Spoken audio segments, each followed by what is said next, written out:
नमस्कार दोस्तों। आज हम बात करेंगे निमोनिया के बारे में। आज हम लोग जानेंगे निमोनिया क्या है, निमोनिया के क्या कारण हैं, क्या इसके साइन सिम्टम्स हैं तथा क्या इसका डायग्नोसिस है तथा क्या इसका ट्रीटमेंट है। तो आइए जानते हैं सबसे पहले व्हाट इज निमोनिया।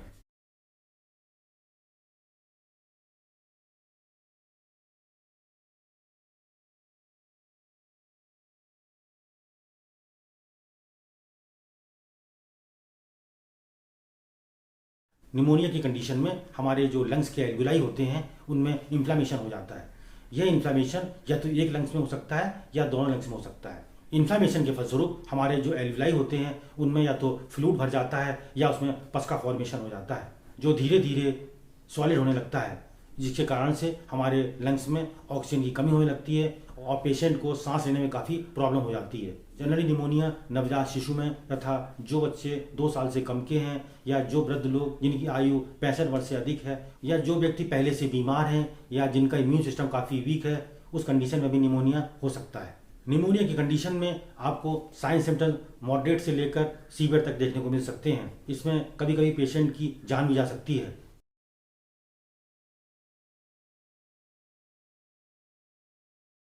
अब हम बात करते हैं टाइप्स ऑफ निमोनिया के बारे में। निमोनिया कई प्रकार का हो सकता है। सबसे पहले बात करते हैं बैक्टीरियल निमोनिया का। जो निमोनिया बैक्टीरियल इन्फेक्शन के कारण होता है उसे बैक्टीरियल निमोनिया कहा जाता है। इसमें मुख्य रूप से जो बैक्टीरिया इन्फेक्ट करता है उसका नाम है स्ट्रेप्टोकोकस निमोनी। हमारा सेकंड टाइप है वायरल निमोनिया।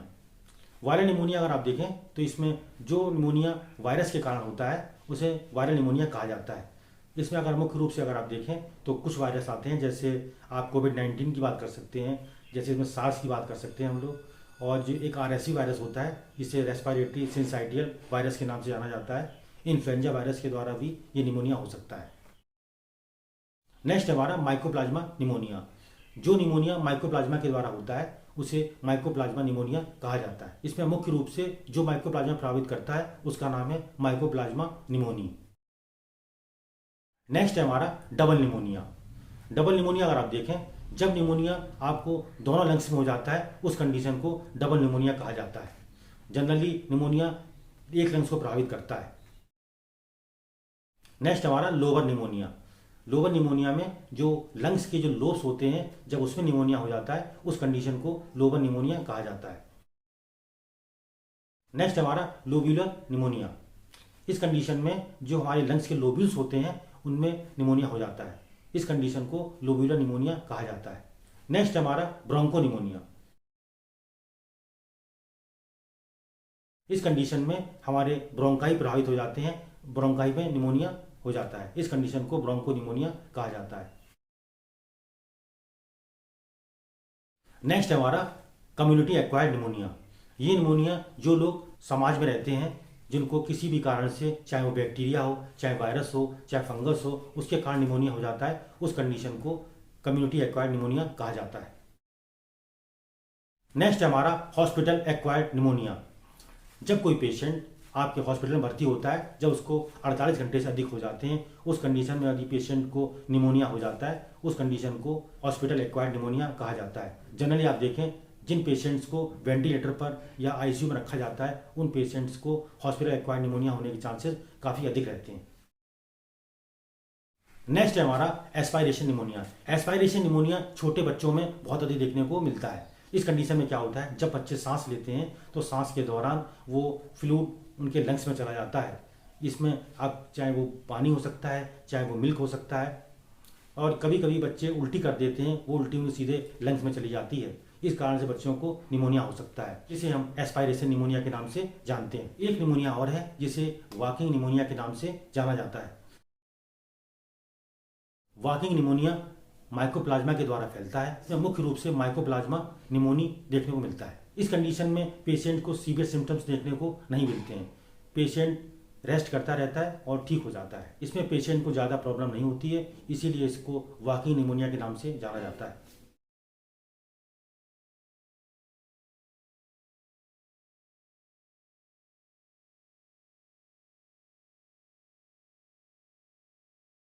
अब हम बात करते हैं कॉजेज ऑफ निमोनिया। निमोनिया के निम्न कारण हो सकते हैं। सबसे पहला कारण है हमारा बैक्टीरियल इन्फेक्शन। इसमें मुख्य रूप से स्ट्रेप्टोकोकस निमोनी बैक्टीरिया आपको देखने को मिलता है। नेक्स्ट है हमारा वायरल इन्फेक्शन। इसमें मुख्य रूप से आपको कोविड-19 virus, SARS virus, influenza virus तथा आरएसवी वायरस, जिसका नाम है रेस्पिरेटरी सिंसाइटियल वायरस, ये आपको मुख्य रूप से देखने को मिलते हैं। नेक्स्ट हमारा माइकोप्लाज्मा। इसमें मुख्य रूप से माइकोप्लाज्मा निमोनिया प्रभावित करता है। इसके कुछ अन्य कारण भी हैं, जैसे कोई व्यक्ति जिसकी आयु 65 वर्ष से अधिक हो उसको निमोनिया हो सकता है, या जो छोटे बच्चे होते हैं जिनकी आयु 2 वर्ष से कम होती है, या नवजात शिशु होते हैं, उनको निमोनिया अधिक प्रभावित करता है। ऐसे लोग जिनका इम्यून सिस्टम वीक होता है उनको भी निमोनिया हो सकता है। ऐसे लोग जो पहले से ही किसी बीमारी से पीड़ित हैं उनको भी निमोनिया होने के चांसेस काफ़ी अधिक हो जाते हैं, जैसे वो हार्ट के डिजीज से पीड़ित हैं, या उनको किडनी की कोई प्रॉब्लम रही है, या उनको अस्थमा की कोई प्रॉब्लम रही है, उस कंडीशन में पेशेंट को निमोनिया हो सकता है। यदि कोई पेशेंट स्मोक करता है उस कंडीशन में निमोनिया हो सकता है। एयर पॉल्यूशन के कारण भी निमोनिया हो सकता है। यदि कोई पेशेंट हॉस्पिटल में हॉस्पिटलाइज होने के कारण यदि उसको आईसीयू में या वेंटिलेटर में या ऑक्सीजन मास्क लगाया गया था, उस कंडीशन में भी निमोनिया हो सकता है। नेक्स्ट है हमारा क्रोनिक डिजीज। यदि किसी पेशेंट को क्रोनिक डिजीज है उस कंडीशन में भी पेशेंट को निमोनिया हो सकता है, जैसे अस्थमा की कंडीशन हो सकती है, या रीनल फेलियर की कंडीशन हो सकती है, या पेशेंट को हार्ट डिजीज हो सकती है, उस कंडीशन में भी पेशेंट को निमोनिया हो सकता है। यदि किसी पेशेंट का इम्यून सिस्टम काफ़ी वीक है उस कंडीशन में पेशेंट को निमोनिया हो सकता है। कुछ पेशेंट जो कैंसर का ट्रीटमेंट करा रहे थे या उन्होंने कीमोथेरेपी ली है उन पेशेंट को भी निमोनिया हो सकता है। जो लोग लॉन्ग टर्म स्टेरॉइड्स लेते हैं उनको भी निमोनिया होने के चांसेस काफ़ी अधिक होते हैं। यदि किसी पेशेंट का ऑर्गन ट्रांसप्लांट हुआ है उस कंडीशन में पेशेंट को निमोनिया हो सकता है। यदि किसी व्यक्ति को माल न्यूट्रिशन है उसे भी निमोनिया हो सकता है। जनरली अगर आप देखें निमोनिया ठंड के मौसम में काफ़ी अधिक देखने को मिलता है। यदि किसी पेशेंट ने ट्रैकियोस्टोमी कराई है उस कंडीशन में निमोनिया हो सकता है। यदि कोई पेशेंट अल्कोहल लेता है उस कंडीशन में निमोनिया हो सकता है। यदि किसी पेशेंट को सिकल सेल एनीमिया है उस कंडीशन में निमोनिया हो सकता है।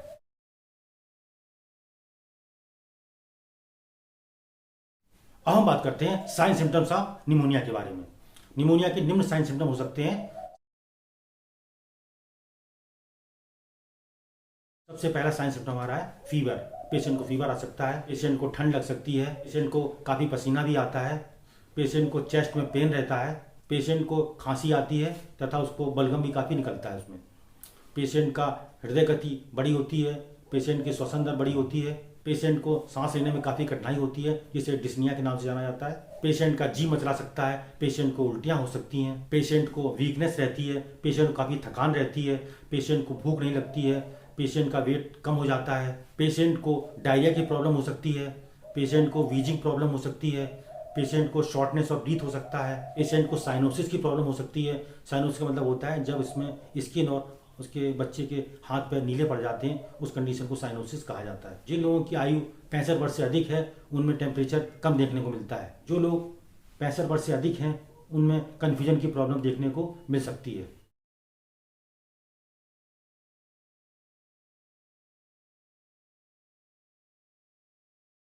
अब हम बात करते हैं डायग्नोसिस ऑफ निमोनिया। निमोनिया को निम्न प्रकार डायग्नोज कर सकते हैं। सबसे पहले फिजिकल एग्जामिनेशन के द्वारा, नंबर सेकंड है हिस्ट्री कलेक्शन के द्वारा, पेशेंट का ब्लड टेस्ट करा सकते हैं, पेशेंट का चेस्ट का एक्सरे कराया जा सकता है, पेशेंट का सीटी स्कैन कराया जा सकता है, पेशेंट की ब्रोंकोस्कोपी कराई जा सकती है, पेशेंट का स्पुटम एग्जामिनेशन कराया जा सकता है, पेशेंट की पल्स ऑक्सीमीट्री ली जा सकती है, पेशेंट का एबीजी लेवल चेक कर सकते हैं, पेशेंट का प्लूरल फ्लूइड कल्चर का भी एग्जामिनेशन कराया जा सकता है। अब हम बात करते हैं कॉम्प्लिकेशंस ऑफ निमोनिया। निमोनिया में निम्न कॉम्प्लिकेशंस आपको देखने को मिलते हैं। सबसे पहला कॉम्प्लिकेशन हमारा बैक्टीरियमिया।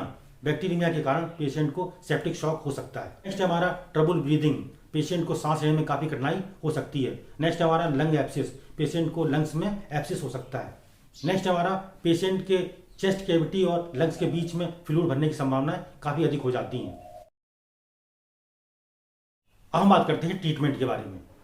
निमोनिया के पेशेंट को निम्न ट्रीटमेंट आप दे सकते हैं। यदि किसी पेशेंट को बैक्टीरियल इन्फेक्शन के द्वारा निमोनिया हुआ है उस कंडीशन में पेशेंट को एंटीबायोटिक्स प्रोवाइड की जाती हैं, जैसे पेशेंट को इरिथ्रोमाइसिन दे सकते हैं, पेशेंट को टेट्रासाइक्लिन दिया सकता है, पेशेंट को पेनिसिलिन दवा दी जा सकती है। यदि किसी पेशेंट को वायरस के द्वारा निमोनिया हुआ है उस कंडीशन में पेशेंट को एंटीवायरल ड्रग्स दी जाती हैं।